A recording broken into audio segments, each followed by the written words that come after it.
Hola, ¿cómo están todos ustedes? Su programa Baluarte de la Verdad. Ustedes pueden sintonizarnos a través del internet también, en vivo, Teleradio América, canales 12 y 45, en todas partes del mundo y al mismo tiempo también en la República Dominicana. En YouTube, que aunque lo subimos un poco tardío, pero sí lo subimos. Bueno, hay muchos temas en el día de hoy. Lo que realmente pasó en la República de Haití, muchos lo llaman país fallido, una situación realmente insólita. Eso pasó en Haití hace como 115 años, cuando un presidente se asiló, lo sacaron de la embajada y lo descuartizaron en la calle. En el 54 también pasó lo mismo, mataron a un presidente en Haití. Haití, después de la desaparición de la dictadura de Jean-Claude Duvalier y también de su hijo, que se quedó como heredero de esa dictadura, entró en un estadio de inestabilidad prácticamente total.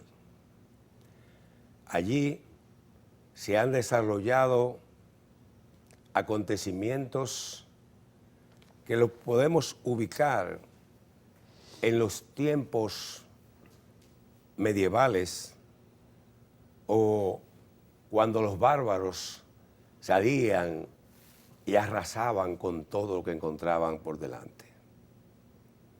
Lo digo porque era muy común o es muy común que si alguien te acusa de que tú robaste o que hiciste algo, te agarran una goma, un neumático, te lo ponen en el cuello y lo prenden. Una cosa horrible, terrible. Pero lo que ha pasado con Juvenal en Haití, ¿cómo pudieron 28 mercenarios, 25 colombianos, que estuvieron inclusive por estos predios, paseándose, pavoneándose por el país como una forma de despistar después? Y estaban allí en Haití.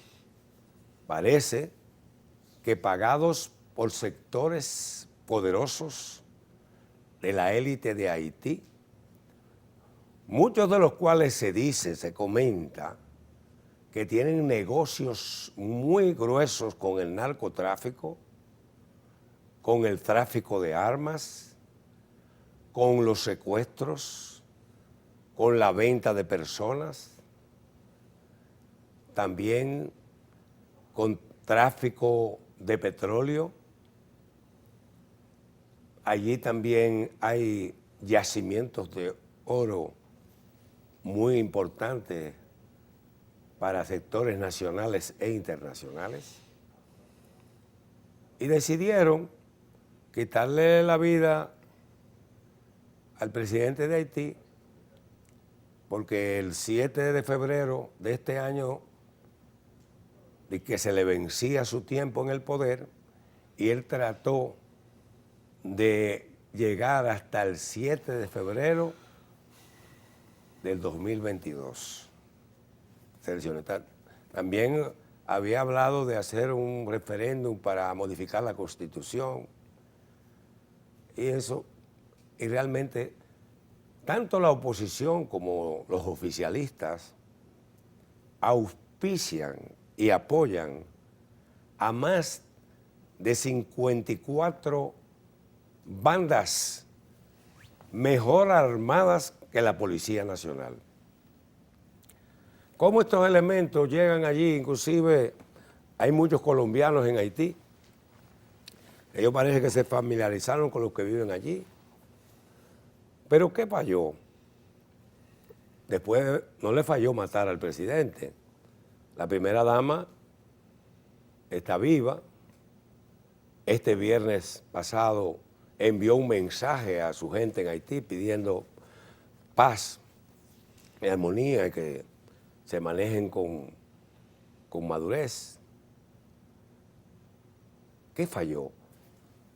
Ellos llegaron hasta donde estaba el presidente. Parece ser que los escoltas del presidente o lo vendieron o dieron pie en polvorosa, incluyendo el coronel que se supone que lo maneja, porque ahí no hubo ni un herido ni un muerto de los que custodiaban supuestamente al presidente. ¿Pero qué le pasó a ellos? Para mí, de las informaciones que yo tengo del organismo de seguridad internacional, es que unos vecinos, sorprendidos con lo que pasó, al rato se dan cuenta y llamaron por teléfono a la Policía Nacional de Haití. Ellos inmediatamente rodearon toda la periferia, todos esos lados, y no pudieron escapar con los vehículos que tenían. Inclusive cuando en la población se enteró, quemó hasta los vehículos, todo terreno. Tenían balsa plástica cerca del mar. 11 se metieron en la embajada de Taiwán para protegerse. La embajada los entregó.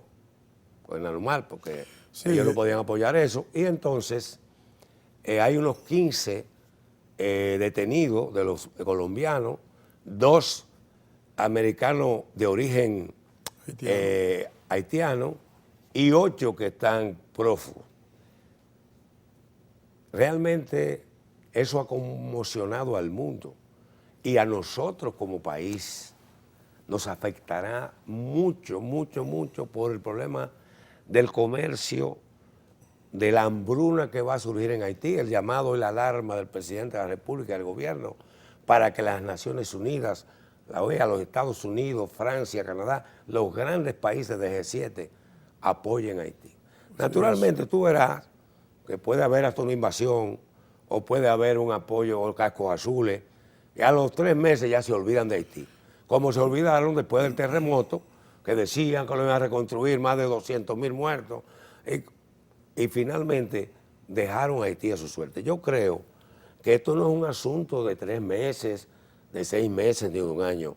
Haití es un país fallido, es una población que realmente no tiene, aunque tiene identidad cultural, no tiene un Estado-nación, no tiene un respeto a la Constitución, no tiene Congreso, no tiene presidente.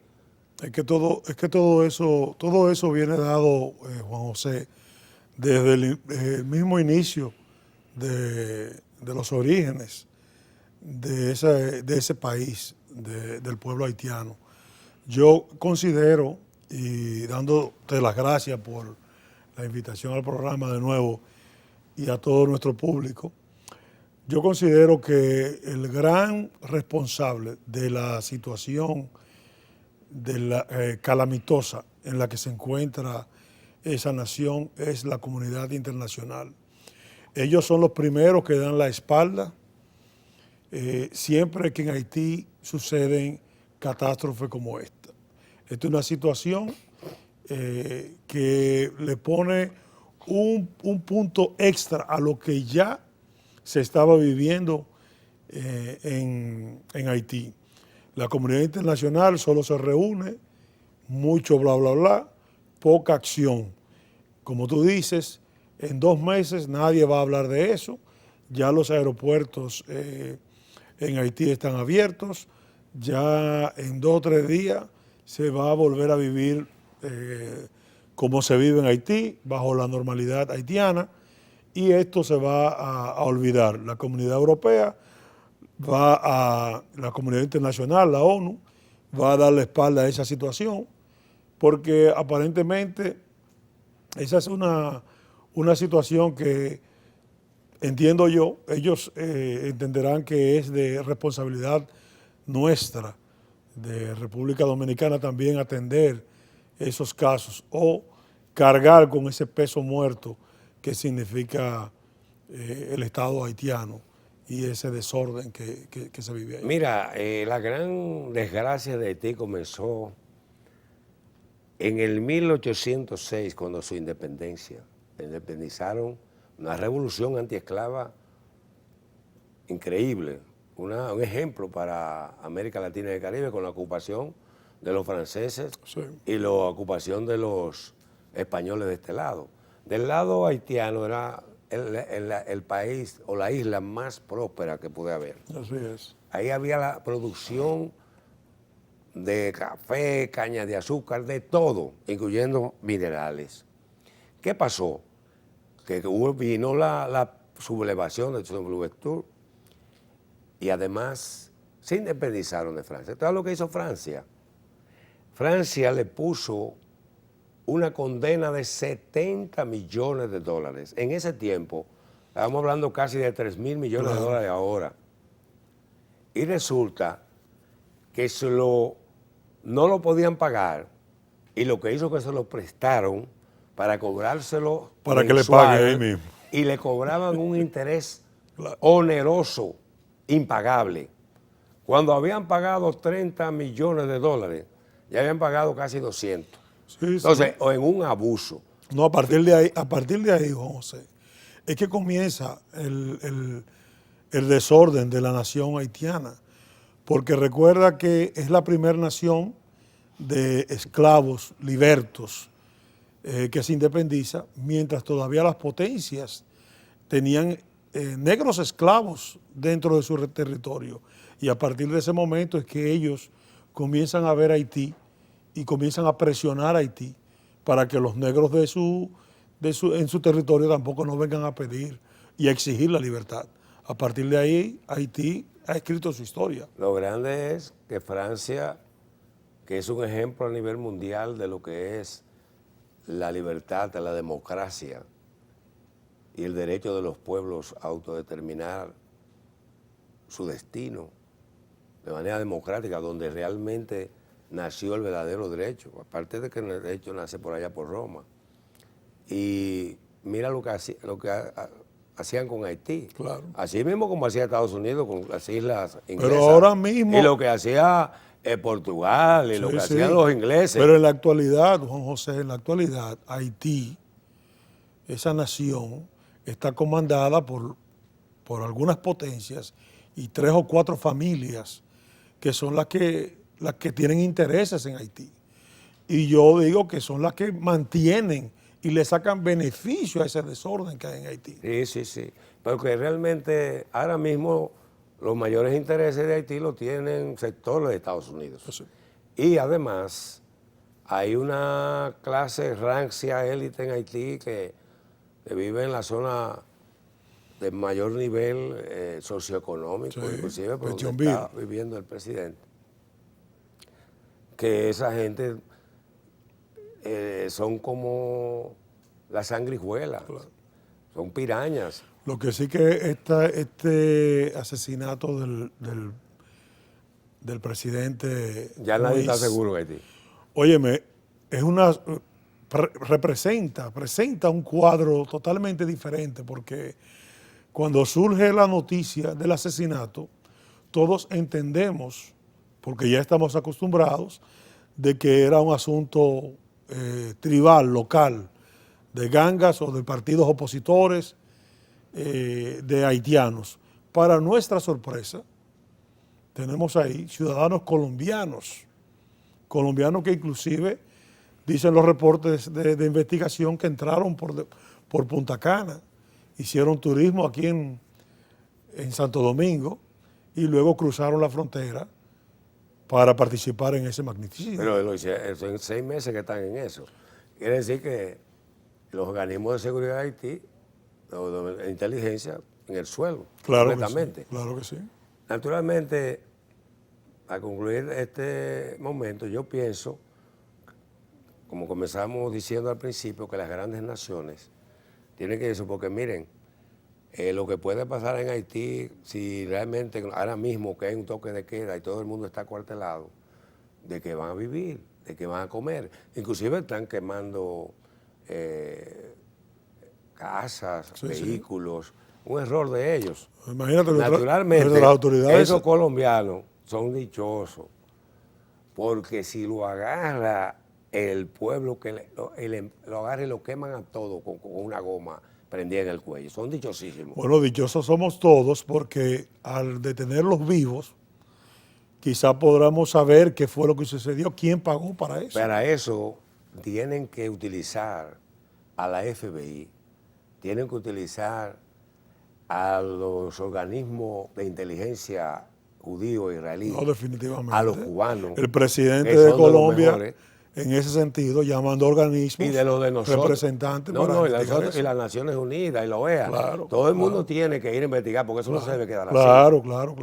Óyeme, Claro, eso es un mal ejemplo.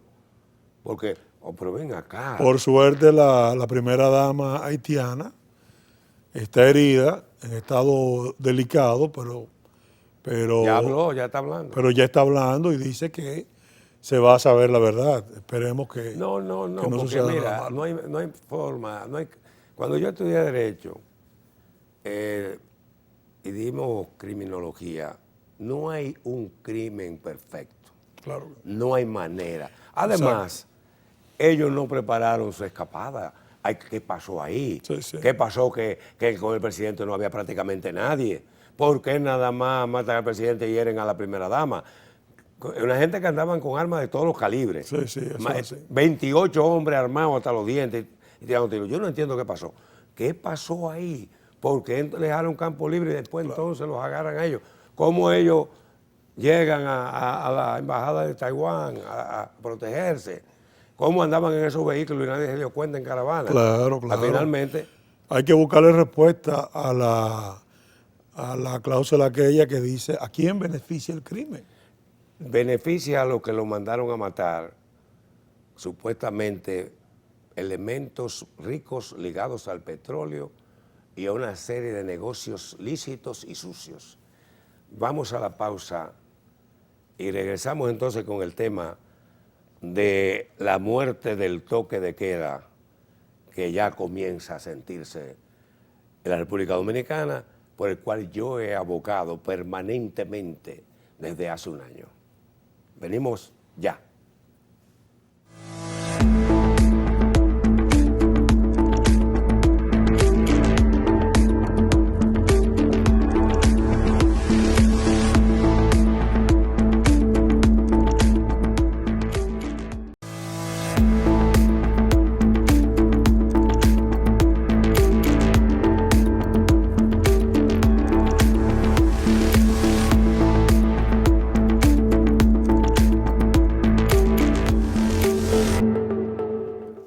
Bueno, regresamos.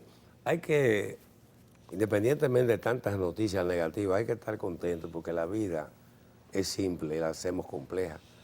Una situación del mundo que comienza a verse la luz al final del túnel con relación al COVID-19, a la variante suramericana, brasileña, Delta, que más miedo y terror que le meten a la gente que lo que es. Yo creo que me dieron la razón a mí con relación a esto del COVID-19.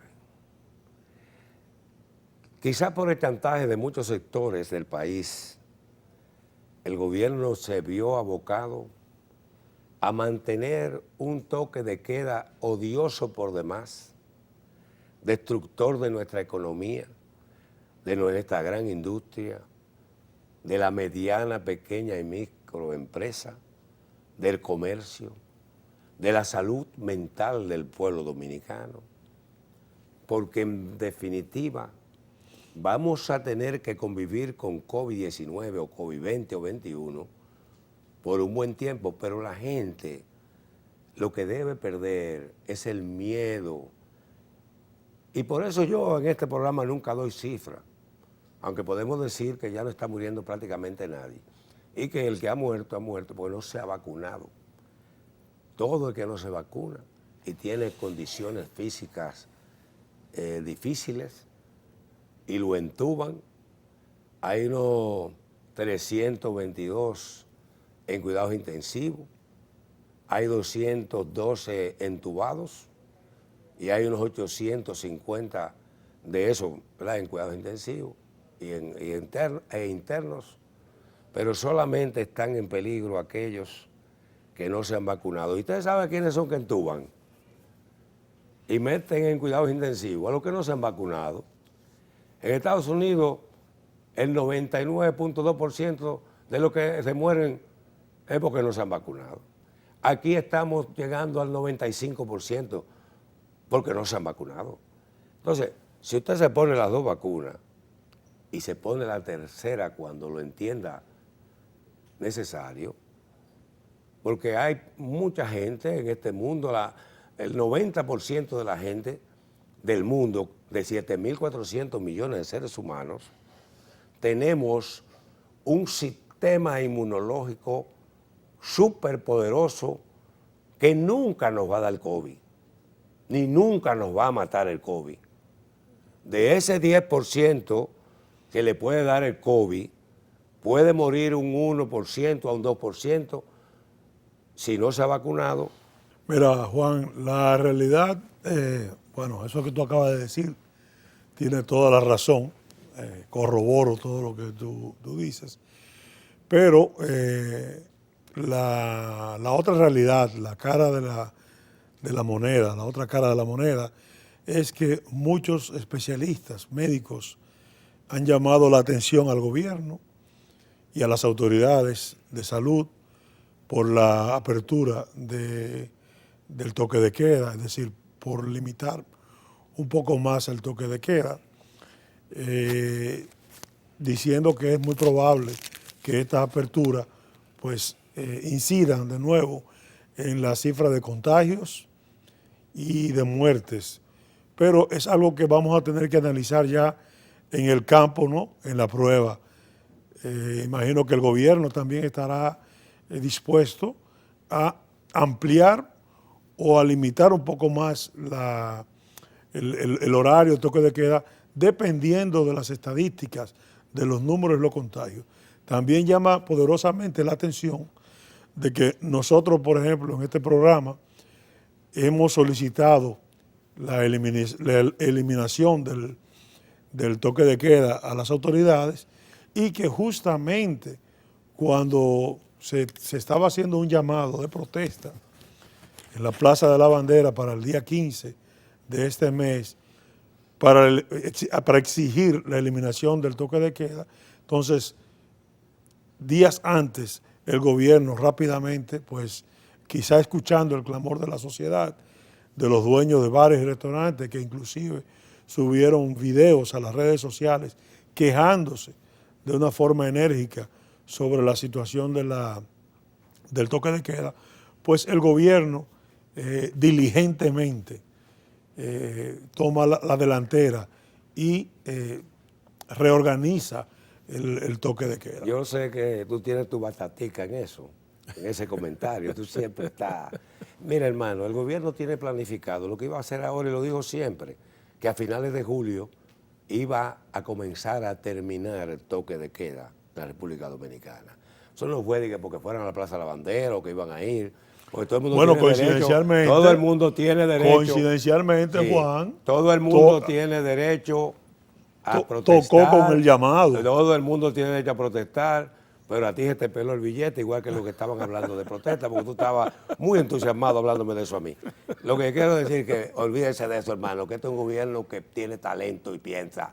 Y no es verdad que un grupo de pelafustanes que no tienen calidad ninguna van a asustar al gobierno con algo que ellos tienen derecho a protestar. Ten cuidado con eso de pelafután, porque mucha gente de los que subieron videos, olvídate de eso. De todas maneras, dijeron que votaron por este gobierno. De todas maneras, con eso, de todas maneras, son ustedes los peleadistas, los peleadistas que estaban en eso. De todas maneras, el gobierno, para otro tema, porque a ti te encanta estar metiendo tu cuñita, un conjunto de buenas medidas que ha tomado el gobierno para tratar de paliar el aumento de precios en los alimentos y otros tipos de servicios en el país. El gobierno ha actuado siempre diligentemente para que el pueblo sea afectado lo menos posible. Y Luis Abinader, que es un hombre que cuando habla al país, cuando se dirige a la gente, con su empatía que tiene, que le llega el dolor ajeno, que siente lo que sienten la gente del pueblo independientemente de la categoría social que siempre ha ocupado. Un hombre democrático y liberal. Podemos decir que el presidente de la República ha tomado la decisión de prolongar hasta diciembre la ayuda a más de 360,000 familias para que puedan paliar lo que es la situación todavía de crisis que ha sido generada por el COVID-19 y la crisis internacional económica y los precios internacionales inclusive del transporte de mercancías. Así es. Hay que decir que también ha estado apoyando la producción nacional, dándole seguimiento en todas partes de la República Dominicana, y aquellos productos que faltan lo ha permitido que lo importen. Y por otro lado, ha activado a INESPRE en poner una serie de ventas móviles en aquellos lugares de la nación, el Gran Santo Domingo, donde la gente ha estado permanentemente más afectada, que han sido realmente algo histórico y secuencial de que ha sido difícil sacarlos de la pobreza. Yo creo que esas medidas que ha estado tomando el presidente, que han comenzado a bajar los precios en los supermercados, fruto de esa política certera, vuelvo y digo, que cuyos precios han aumentado no es por problemas locales, sí, hay muchos factores. Creo que por mucha especulación, aunque factores. siempre hay esas especulaciones, Claro. pero en realidad, como dicen en el campo mío, la carga del mulo se arregla en el camino. Sí, y el presidente de la República, en estos 10 meses de gobierno, ha podido enderezar la situación hasta el punto de que tiene una credibilidad acrisolada, confianza que tiene la población en él. Ya. Presidente que no ha sido nunca salpicado por la mentira, ni por la corrupción, ni por la impunidad, ni por estar tampoco ligándose a gentes que no tienen valor a nivel de la sociedad. Claro, Y claro. él siempre lo ha dicho y yo lo repito, tengo amigos, pero no cómplices. Fíjate que la crisis del aumento de los precios de prácticamente todos los productos comestibles y no comestibles, tenemos que estar de acuerdo en que tanto, bueno, por la crisis del COVID, la pandemia, las industrias también en China y en otras naciones desde donde importamos productos, también entraron en crisis de producción, en crisis de personal. Justamente la semana pasada se estaba anunciando el cierre temporal de una de las terminales más importantes de carga de China por un brote de COVID que se dio en la terminal, y eso causó la clausura temporal de esa terminal. Cero importación, cero exportación, ningún contenedor se movió, muy poco personal, y esto causa un embotellamiento y un encarecimiento inclusive de los productos que se iban a importar, porque muchos de esos contenedores tuvieron que moverse a otra terminal, quizás más cercana, encareciendo el transporte. Y esos productos al final, al llegar aquí, todos esos costos, quien lo va a tener que pagar es el consumidor final. Entonces, esto es una idea de lo que está sucediendo a nivel mundial con los productos, que no solamente es una crisis local, que no solamente es una situación de producción del campo, sino que también es una situación global de producción internacional que nos afecta como tal. Sí, eso es un asunto que se veía venir. Recuérdate que cuando comenzó el COVID-19 de verdad, después de el 19 de marzo del 2020, lo que aquí pasó y en el mundo, el quédate en casa, la Claro. gente asustada que no sabían cómo enfrentar Un cierre total de la esta economía situación mundial. y realmente los mismos médicos erráticos completamente, en su mayoría. Errático Los por el hospitales, desconocimiento del virus. por eso estoy diciendo, Exacto. los hospitales y las clínicas, parece que ellos no evaluaron nunca lo que fue, lo que sucedió en el 1918 con la gripe española, que no habían vacunas, no había nada. Murieron casi entre 50 y 100 millones de personas, Así es. de 1.800 millones de seres humanos que había en el mundo. 1.000 millones se infectaron y se fueron sanando solos, pero ahora con una crisis parecida en la amenaza hacia el mundo, apenas han muerto unos 3 millones y medio, aquí llevamos como 3.800 y Sí, casi algo, 4.000 3.800 y algo. defunciones. Entonces, vemos la importancia que tiene el avance de la medicina y de la ciencia en el mundo, porque la ciencia es determinante para lograr lo que hemos logrado hasta ahora, que es tener por lo menos 6 o 7 tipos de vacunas en el mundo, donde ya nosotros al día de hoy tenemos varias provincias, el Gran Santo Domingo, Distrito Nacional, vacunada con un 70%. Estamos mejor que muchos países del mundo.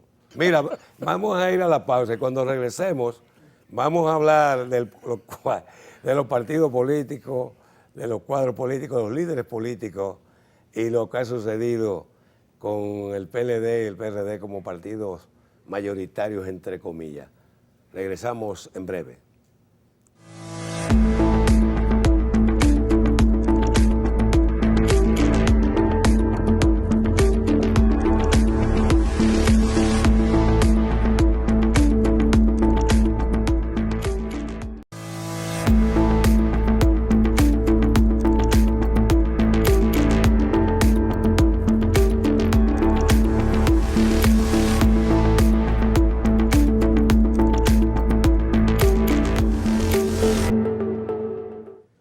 Bueno, en el colofón del programa debemos hablar de los partidos políticos que están siempre en campaña, señores. Tenemos apenas 10 meses No ha terminado la campaña, Juan. que Seguimos igual. de este gobierno y en un año de las elecciones. Sí, sí.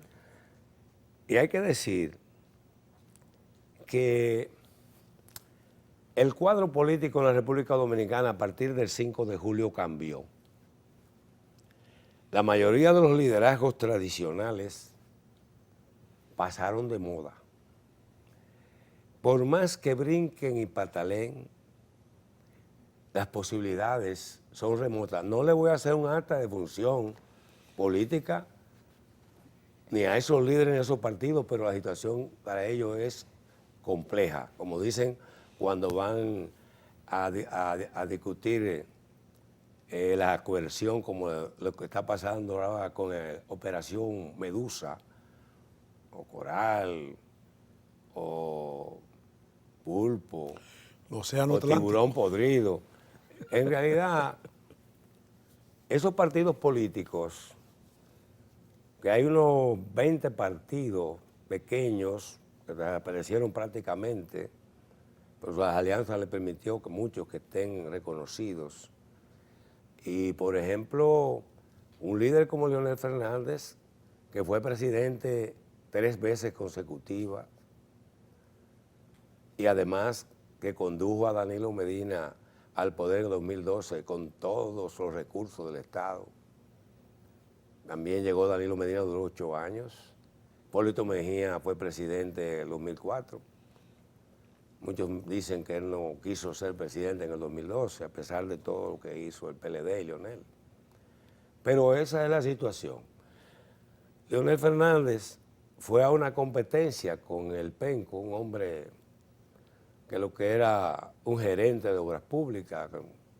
Muchos catalogaron que hizo un buen trabajo. Otros, adicional a eso, se cometieron varios errores o indelicadezas de miles de millones de pesos en asfalto al vapor. Y te saca un 37%, que nunca había aspirado a una elección con un partido PLD cuestionado, dividido. Sí, en una de sus peores crisis. Dividido. Claro. A Leonel irse, PLD perdió la posibilidad de repetir o de quedarse ahí. Sin embargo, yo entendía que Leonel no tenía por qué presentarse en las elecciones del 2020, porque una figura de su categoría no podía pensar que en una polarización del PLD con el PRM, él podía superar al PLD. Y ni siquiera a Gonzalo Castillo, que no le carga políticamente la maleta a Leonel Fernández. Lo mismo pasó con el PRD, el difunto PRD, Partido de Grandes Luchas, fundado en el 39 allá en Marianao, Cuba, Juan Bosch, Isidro Jiménez Grullón, Ángel Miolán y Otto Gramán Enrique, varios más. Lo convirtió Miguel Vargas en una entelequia política. Se lo vendió al PLD por 10 pesos. Y un partido de 48, en unas elecciones 49, y en tiempos normales 30 y 41, 39, lo llegó a 5 ahora el Tribunal Administrativo, en una cosa ahí rara que sucedió, igual que a la Fuerza del Pueblo, aunque diga por el acumulativo, por las alianzas y eso, lo llevaron a ser partido mayoritario.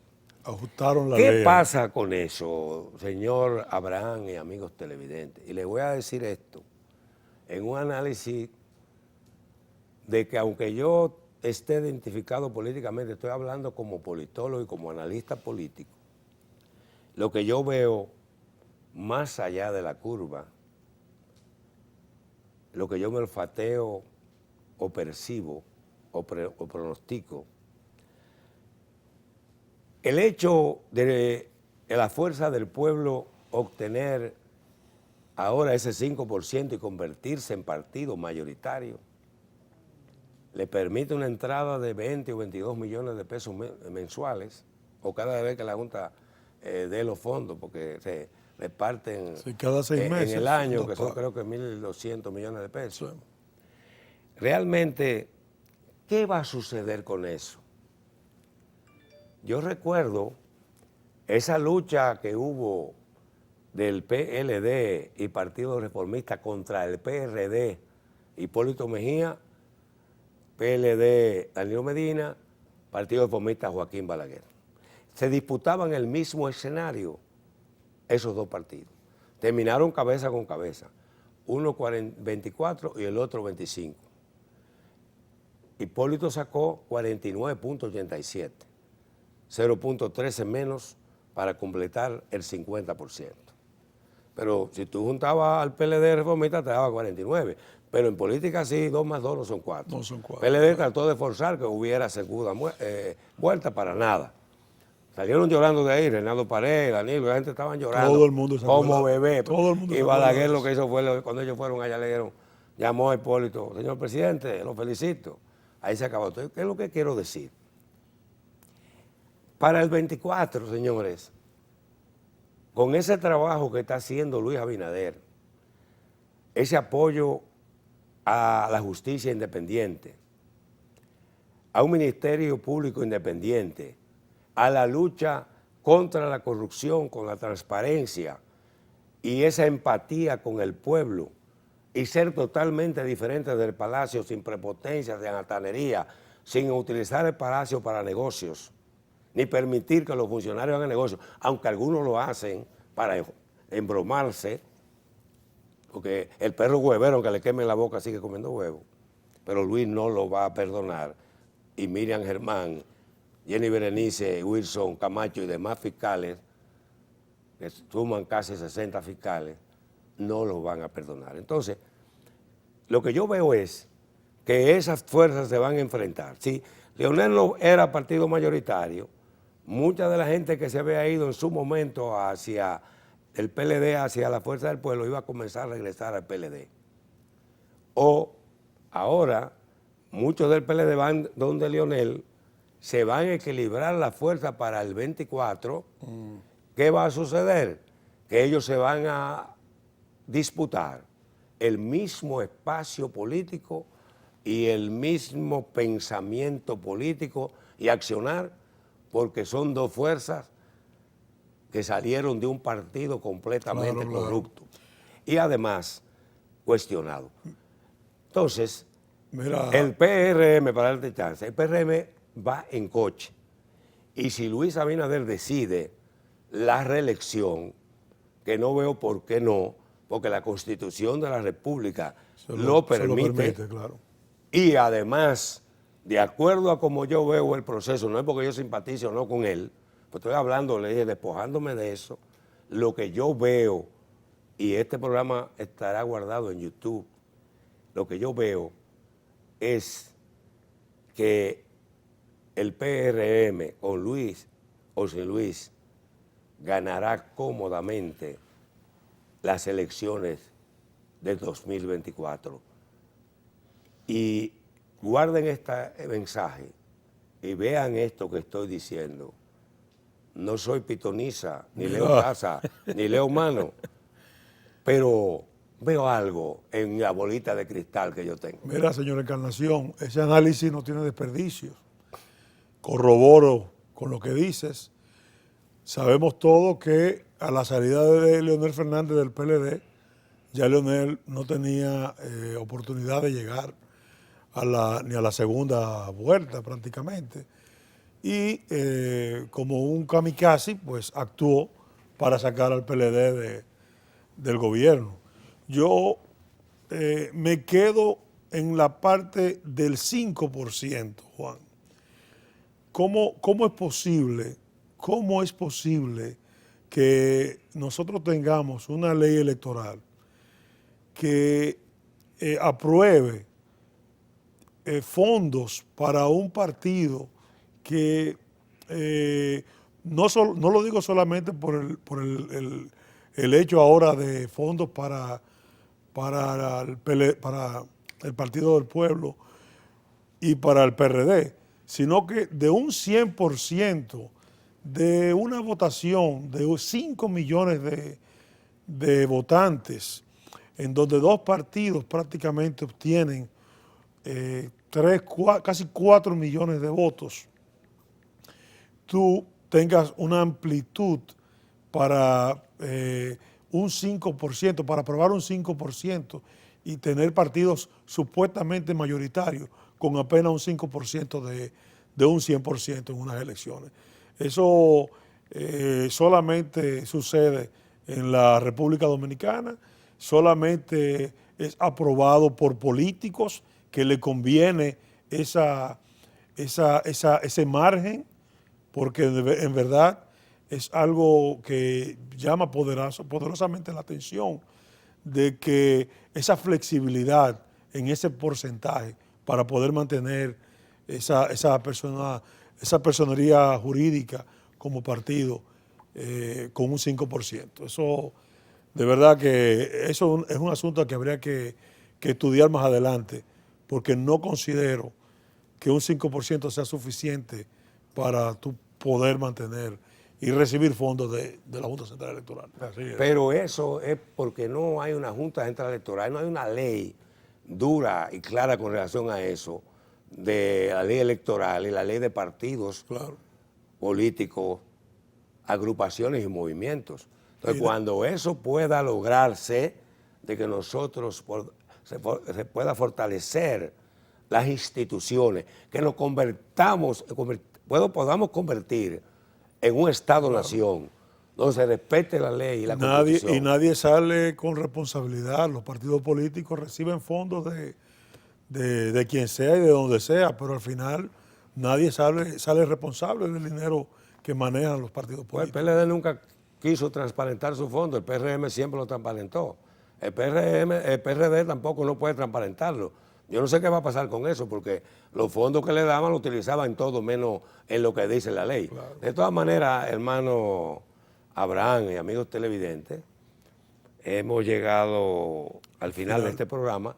Nos están haciendo más señas que un De queche. este conversatorio, Juan, porque es bueno que nuestro público sepa que es un conversatorio que tú y yo tenemos, no es una discusión. No, pero eso no hay que Ni un decir. debate. Además, este es un programa abierto y democrático. Yo soy un hombre auténticamente democrático, Exacto. preparado para todo. Y por eso tú estás aquí en este programa que te ha democratizado tu pensamiento.